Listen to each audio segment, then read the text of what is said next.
It all started when the self-proclaimed queen of our neighborhood, the HOA president, decided that my home, my private property, was somehow under her jurisdiction. Despite the fact that I had never signed any HOA agreements, she operated under the delusion that my house fell within her realm of control. For months, she had been sending notices about violations that didn't exist, including absurd demands like repainting my front door a different shade of beige or removing a harmless garden gnome that she claimed was an eyesore. I had ignored most of these ridiculous demands, assuming she would eventually move on to harassing someone else. But I underestimated her level of entitlement. One Saturday morning, she showed up at my door, clipboard in hand, demanding to inspect my property. According to her, there were unapproved modifications to my landscaping, and she needed to document the violations immediately. I told her, in no uncertain terms, that she had no right to enter my home or even set foot on my property. She wasn't happy with my response, and her face twisted into an expression of disbelief, as if she had never been denied anything in her life. She argued that as the HOA president, she had the authority to inspect all homes within the neighborhood. I reminded her that I wasn't part of her little kingdom and that my property was private. But instead of backing down, she doubled down. She threatened fines, legal action, and even claimed that she could have my house foreclosed if I didn't comply. Of course, none of this was true, but she was so used to people cowering in fear of the HO that she thought she could intimidate me. When I laughed in her face and told her to leave, she completely lost it. Screaming at the top of her lungs, she accused me of endangering the community by refusing to comply with her absurd demands. The situation escalated when she pulled out her phone and, to my shock, actually called the police. "Hello, yes, I'd like to report a homeowner refusing a lawful inspection," she said into the phone as if she were reporting a high-level crime. I watched in disbelief as she spun a tale of me being belligerent and threatening, which was ironic considering she was the one shouting on my lawn. She even had the audacity to tell the dispatcher that I was a danger to the neighborhood and that she feared for her safety. I couldn't believe what I was hearing. This woman was actually trying to get me arrested just because I wouldn't let her inside my house. I stood there, arms crossed, waiting to see just how far she would take this delusion. And sure enough, within minutes, I heard the distant sound of sirens approaching. The HOA president smirked at me, convinced she had one. "You'll regret this," she sneered, standing triumphantly on my porch like she had just conquered an enemy territory. But she had no idea what was coming next. As the distant wail of police sirens grew louder, the HOA president stood with her arms crossed, a smug look on her face as if she had just won some great victory. She actually believed that calling the cops would force me to cave in to her absurd demand to inspect my property. I could practically see the victory playing out in her mind, me getting arrested, dragged away in handcuffs while she triumphantly paraded through the neighborhood, basking in the glory of her so-called authority. But what she didn't realize was that she had just made the biggest mistake of her life. I wasn't some pushover homeowner who would blindly comply with her outrageous demands. I knew my rights, and I knew that she had absolutely no legal authority to force her way onto my property, let alone get me arrested. So instead of panicking, I calmly pulled out my phone and started recording. The police car finally pulled up in front of my house, lights flashing.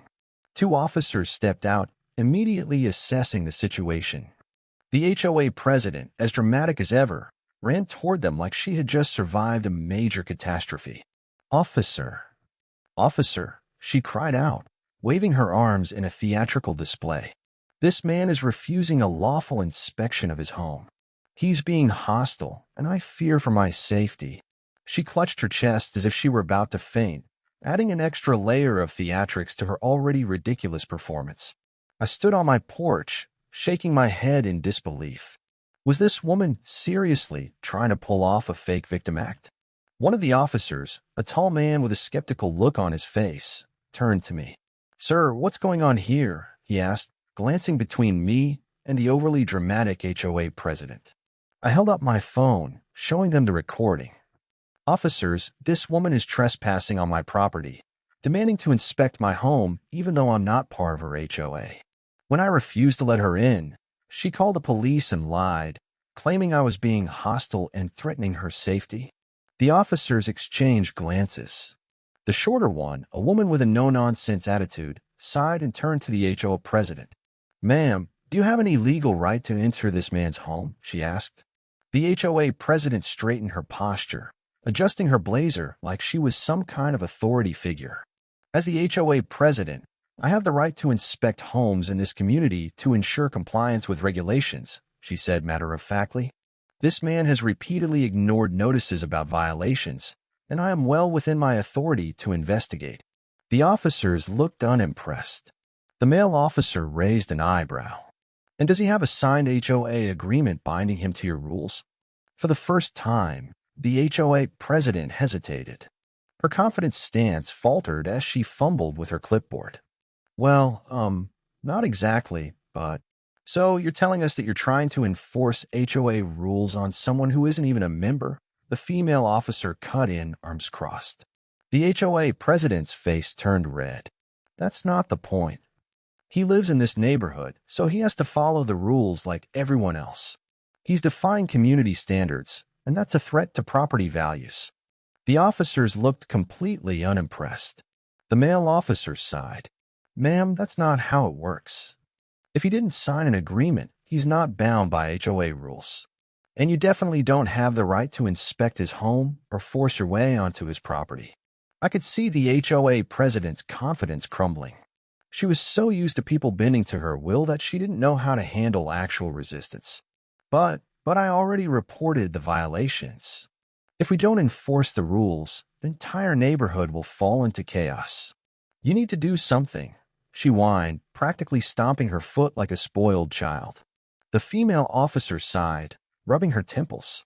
"Ma'am, the only person breaking the law here is you. This is private property, and you're trespassing." The color drained from the HOA president's face. "Trespassing," she stuttered.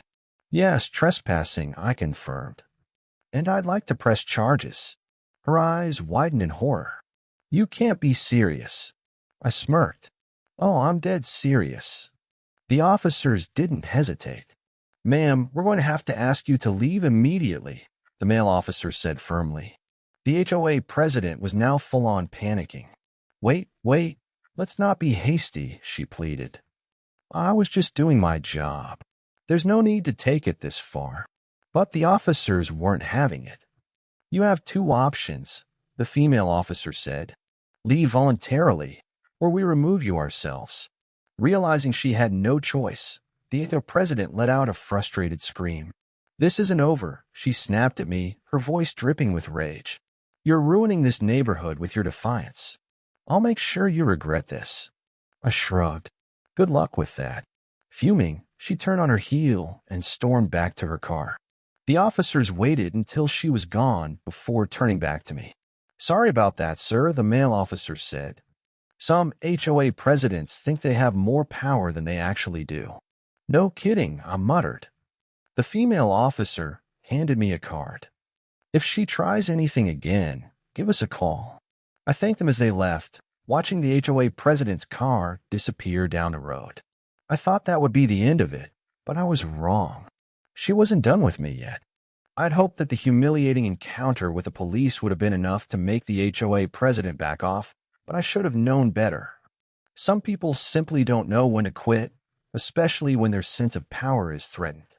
Less than 24 hours after the police escorted her off my property, I woke up to an official-looking letter taped to my front door. The HOA logo was stamped at the top, and in bold red letters, it declared notice of fines and violations. I let out a frustrated sigh as I ripped it off the door and scanned through the nonsense. According to this so-called official violation report, I was being fined for everything from landscaping violations to unauthorized exterior modifications, none of which I had actually done. The HOA was now claiming that my grass was not uniform enough, that my house color was not in compliance with neighborhood standards even though I hadn't changed it in years, and that my fence was improperly maintained despite it being in perfect condition. The cherry on top, a $5,000 fine for refusing an HOA inspection, an inspection that, once again, I was not legally required to allow since I wasn't a member. I chuckled to myself. She was really trying this hard. If she thought she could bully me into compliance with bogus fines, she was in for a rude awakening. I marched straight over to the HOA office, letter in hand. The receptionist, a young woman who looked like she wanted to be anywhere but there, barely looked up as I placed the letter on the counter. "I need to speak to someone about this," I said, tapping the paper. She barely spared it a glance. "You can file an appeal with the HOA board," she said in a monotone voice, clearly reciting a script. I leaned in. "Yeah, that's not going to cut it. I want to speak to the president." That finally got her attention.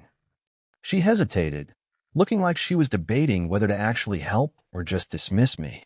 Finally, she sighed and picked up the phone. "Ms. Kensington, there's a homeowner here who wants to speak to you about a violation notice." A pause. Then I heard her voice over the speaker. "The HOA president." "Who is it?" she demanded. The receptionist looked at me hesitantly. I smirked. "Tell her it's the homeowner she called the cops on yesterday." Another pause. Then a sharp, frustrated sigh. "Fine, send him in." I walked into her office, taking my time as I sat in the chair across from her desk. She was already glaring at me, arms crossed like an angry school principal about to scold a misbehaving student. "I assume you're here about the violation notice," she said, her tone ice cold. I waved the paper in front of me. "Oh, you mean this pathetic attempt at intimidation?" "Yeah, I'm here about it." Her jaw clenched. "There's nothing pathetic about it. These are legitimate violations, and you're required to comply." "See, that's where you're wrong," I cut in. "I'm not a part of your HOA, which means your rules don't apply to me, and neither do your fines. So either you rescind this nonsense, or I'll be filing a legal complaint for harassment." Her face twitched. "That's not how it works. You live in this neighborhood, which means nothing." I interrupted again. "The law doesn't work the way you think it does. You can't just force someone to follow HOA rules when they never agreed to them. And you sure as hell can't fabricate violations to punish me for standing up to you." She was fuming. "You're making a mistake," she seethed. "Do you really want to go to war with the HOA? We can make your life very difficult." I leaned forward, lowering my voice. "And do you really want to go to war with someone who knows the law better than you? Because if you keep harassing me, I'll take legal action. And something tells me your HO doesn't have the funds for a lawsuit." Her eye twitched. She was realizing, too late, that she had pushed too far. "You'll regret this," she hissed. I smirked. "I highly doubt that." With that, I stood up and walked out, tossing the violation notice into the trash on my way out the door. I knew the HOA president wouldn't give up, so I went on the offensive. I did some digging, and what I found was shocking. Turns out, she had been illegally fining multiple homeowners who weren't actually part of the HO, bullying them into paying thousands in fraudulent fees. Even worse, she had been embezzling funds from actual HOA members to fund her own lifestyle, luxury vacations, shopping sprees, even a brand new car. Armed with this evidence, I filed an official complaint with the state HOA regulatory board and got in touch with some of my neighbors who had also been harassed. Together, we built a class action lawsuit against her. The fallout was glorious. Within weeks, she was under investigation. The HOA board was forced to audit their finances, and when the truth came out, she had no escape. She was fired, sued, and eventually arrested for fraud, harassment, and embezzlement. The very police she had called on me dragged her out of her own office in handcuffs. As I watched her get taken away, I couldn't help but smile. They had declared war on me, and they lost. With the HOA president arrested and facing criminal charges, the entire neighborhood began to unravel the full extent of her corruption. Homeowners who had been bullied into paying fraudulent fines started coming forward, demanding refunds and legal reparations. The remaining members of the HOA board, desperate to distance themselves from the scandal, resigned en masse, leaving the organization rudderless and vulnerable. For the first time in years, the neighborhood was free from her iron grip. But that didn't mean the fight was over. The homeowners who had suffered under her reign, including myself, weren't about to let things go without ensuring justice was fully served. Our class action lawsuit proceeded, and after months of legal battles, the courts ruled in our favor. The HOA was forced to pay restitution to every homeowner they had wrongfully fined, totaling hundreds of thousands of dollars in damages. With no funds left to sustain itself and no leadership to run it, the HOA was officially dissolved.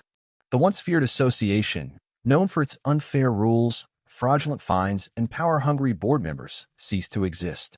And the best part, my property was officially recognized as non-HOA land forever. I stood at the edge of my driveway one afternoon, looking over the newly repainted street sign. Where once there had been a small HOA plaque marking the community under their jurisdiction, there's now nothing. Just a regular neighborhood like any other, where people could actually enjoy their homes without fear of a tyrannical board breathing down their necks. The day the final paperwork for the HOA's dissolution was processed, I threw a huge neighborhood barbecue. Dozens of homeowners showed up, celebrating their newfound freedom. It was the first time in years that people felt genuinely happy in their own community, free from ridiculous fines, unnecessary inspections, and bogus power trips. As for the former HOA president, she didn't just lose her position, she lost everything. Once the courts ruled against her, she had to sell her home to cover the damages. No one wanted her in the neighborhood anyway, so when the moving trucks came to haul away her belongings, people actually cheered. Her final downfall came when she tried to move into another HOA community, thinking she could weasel her way into another position of power. That backfired spectacularly when the board members of that HOA caught wind of her criminal past and banned her from joining. Last I heard, she was renting a tiny apartment in a different city, far away from any HOA communities. As I sat on my porch that evening, sipping on a cold drink and enjoying the peaceful HOA-free atmosphere, I couldn't help but think about everything that had led to this moment. They had tried to control me. They had tried to find me, intimidate me, and even call the cops on me. They had thought they could force me into submission. But instead, they lost everything. And me? I finally had my home back, free. And that was the best victory of all.